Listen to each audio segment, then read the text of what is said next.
My name is Carmen Rodriguez, and I've spent the last 12 years perfecting my craft in professional kitchens across 3 states.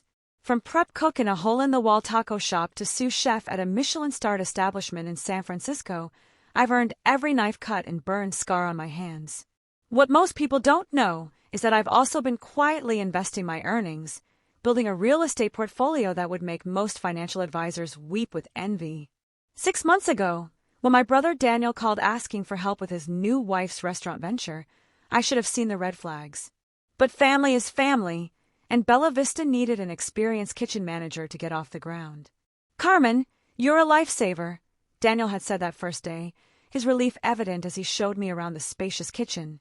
"Victoria has such amazing vision for this place, but she needs someone who actually knows how restaurants work." Victoria Hartwell Rodriguez, my new sister-in-law, had married my brother after a whirlwind 6-month romance.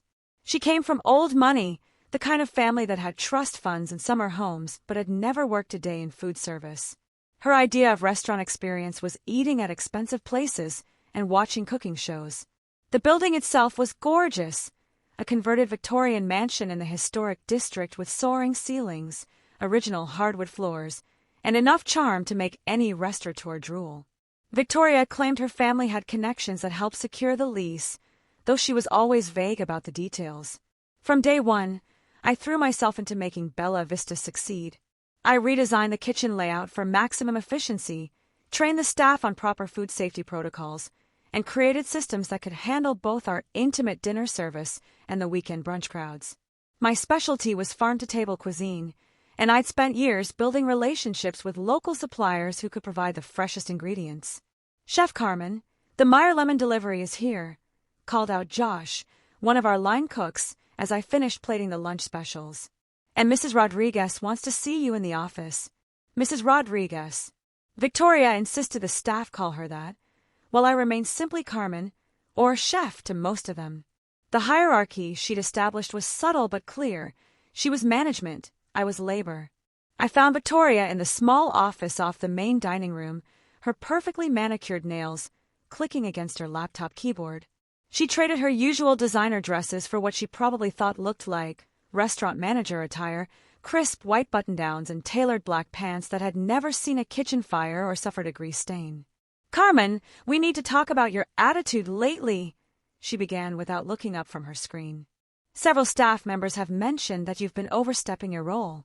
I kept my expression neutral.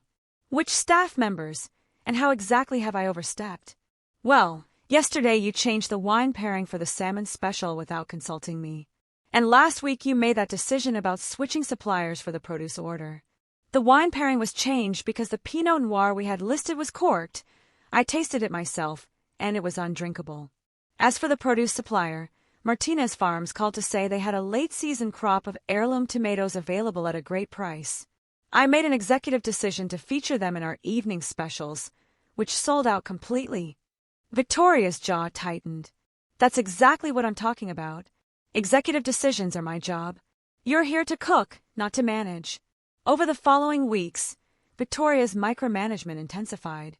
She questioned every menu suggestion I made, often overriding my professional judgment with ideas she'd gleaned from food magazines. When I recommended hiring additional prep staff for our increasingly busy dinner service, she vetoed it as unnecessary labor costs. When I suggested adjusting our ordering schedule to account for weekend delivery limitations, she accused me of trying to complicate her streamlined systems. The breaking point came on a particularly busy Friday night. We were fully booked for dinner service, and I'd arrived early to ensure everything was perfectly prepped. The evening started smoothly, appetizers flowing, entrees plated with precision, and the front-of-house staff maintaining the elegant atmosphere Victoria had cultivated. Then disaster struck.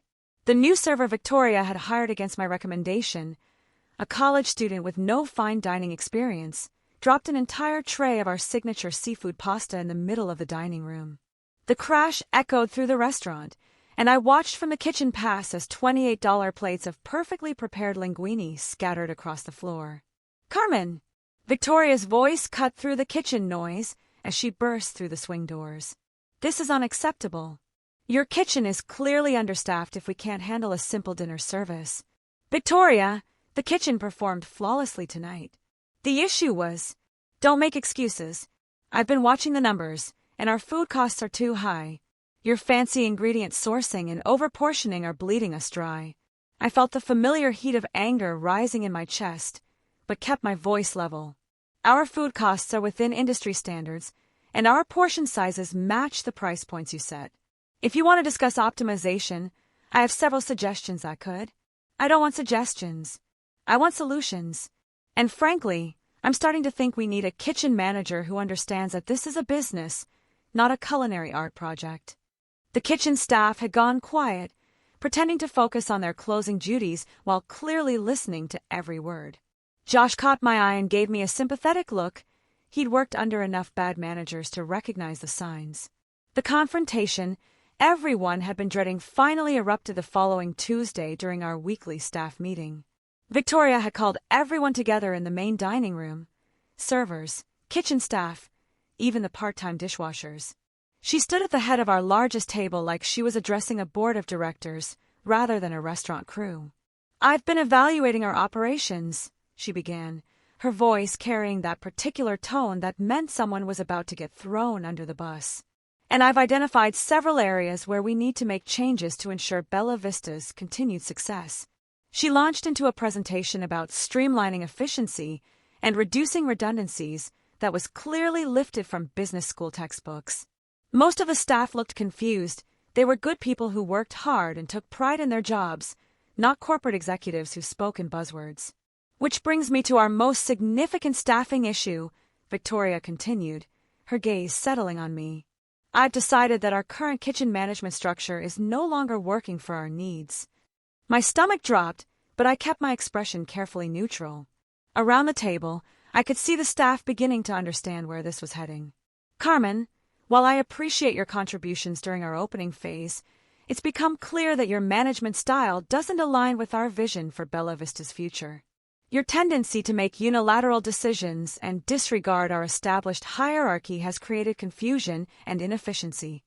The accusation hung in the air like smoke from a burn sauce. I could feel 20 pairs of eyes on me, waiting to see how I'd respond to this very public execution. "I see," I said quietly. "And what exactly are you proposing?" Victoria's smile was sharp as a boning knife. "I think it would be best for everyone if you moved on to pursue other opportunities. Pack your things. You're just hired help," she announced to the entire staff, her voice carrying across the dining room with unmistakable finality. The silence that followed was deafening. Josh looked like he wanted to say something, but wasn't sure if speaking up would cost him his own job. Maria, our pastry chef, stared at her hands with an expression of barely contained fury. I stood slowly, untying my apron with deliberate care. My movements were calm, measured, the product of years in professional kitchens where losing your temper meant losing your reputation. But inside, I was calculating. "That's your final decision?" I asked, folding the apron neatly. "Yes. I'll have your final paycheck ready by Thursday." I pulled out my phone and scrolled to a contact I rarely use during business hours. The staff watched nervously as I placed the call, speaker volume low but audible in the quiet room. "Rodriguez Law Offices. This is Attorney Rodriguez speaking." "Hi, Dad. It's Carmen. I need you to transfer the building ownership papers for 847 Historic Avenue to my name publicly. All the paperwork should be in the Peterson file." The color drained from Victoria's face so quickly I thought she might faint. Around the table, the staff exchanged confused glances, not quite understanding what they'd just witnessed, but sensing that the power dynamics had shifted dramatically. "The Bella Vista property," my father's voice asked through the phone. "Are you sure you want to do this now?" "I'm absolutely certain. It's time she learned who actually owns Bella Vista." Victoria grabbed the edge of the table for support. "What are you talking about?" "My family secured the lease on this building." I smiled for the first time all day. "Actually, Victoria, your family secured a lease with Peterson Property Management. What you probably didn't realize is that Peterson Property Management was just the company I hired to handle the rental details while I decided what to do with the building I purchased last year." The silence stretched for nearly 30 seconds before Victoria found her voice. "That's impossible.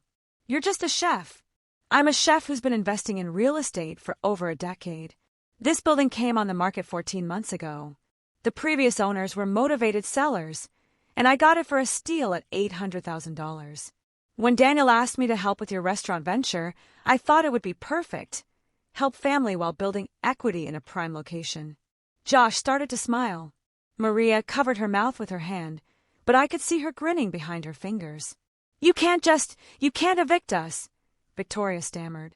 We have a lease. A lease that's in my name, with my property management company, on my building. A lease that includes a clause about maintaining professional management standards. I picked up my apron and headed toward the kitchen. I think dismissing the head chef in front of the entire staff without cause might violate that clause. The next few days were a blur of legal meetings, staff conversations, and family drama. Daniel, caught between his wife and his sister, tried desperately to mediate. But the numbers didn't lie. Victoria had been making decisions based on ego rather than expertise, and it showed in every aspect of the restaurant's operations. My father, who'd been practicing business law for 30 years, reviewed Victoria's management decisions with professional detachment. She's violated multiple terms of the lease agreement, he informed Daniel during a tense family meeting. Unauthorized personnel decisions, failure to maintain staffing standards, and several health code violations that Carmen documented. Carmen, please, Daniel pleaded. We can work this out. Victoria just needs to adjust her management approach. I looked at my brother, really looked at him. The stress lines around his eyes, the way he kept glancing nervously at his wife, the defeated slump of his shoulders. Daniel, I offered to help you build something amazing. Instead, I've watched your wife systematically undermine everything we created together. But she's learning. She just needs more time. Time to drive away more staff. Time to alienate more customers. Time to destroy the reputation we built. I shook my head. No, I won't watch Bella Vista fail because someone thinks managing a restaurant is the same as running a book club. The transition was swift. Victoria's departure created an immediate improvement in staff morale. People who'd been walking on eggshells suddenly felt free to contribute ideas and take pride in their work again. I promoted Josh to sous chef and gave Maria expanded authority over the dessert program. Within 2 weeks, we were running more smoothly than we had since opening. The local food scene took notice. Our reservation book filled consistently, and food bloggers started featuring us in their reviews. The phrase, under new management, never appeared anywhere. As far as customers knew, Bella Vista had simply hit its stride. Daniel struggled with the change, but eventually admitted the restaurant was better without Victoria's interference. Their marriage, built on a foundation of shared ambition rather than genuine compatibility, didn't survive the reality of Victoria's professional failures. 6 months later, I stood in my newly renovated office space above the dining room, reviewing applications for our second location. Bella Vista had exceeded every financial projection, and local investors were practically begging to fund our expansion. Maria knocked on the open door. Chef, the food critic from the Tribune, just finished dinner. She wants to speak with you about a feature article. I smiled, remembering Victoria's parting words about how I was just hired help. Funny how ownership changes everything. Tell her I'll be right down. And Maria, make sure she gets a slice of your chocolate tart. I want her to understand exactly what kind of operation we're running here. As I headed downstairs to meet the critic, I passed the framed deed hanging prominently in the hallway, a reminder that sometimes the best revenge is simply being exactly who you've always been, just with better lawyers.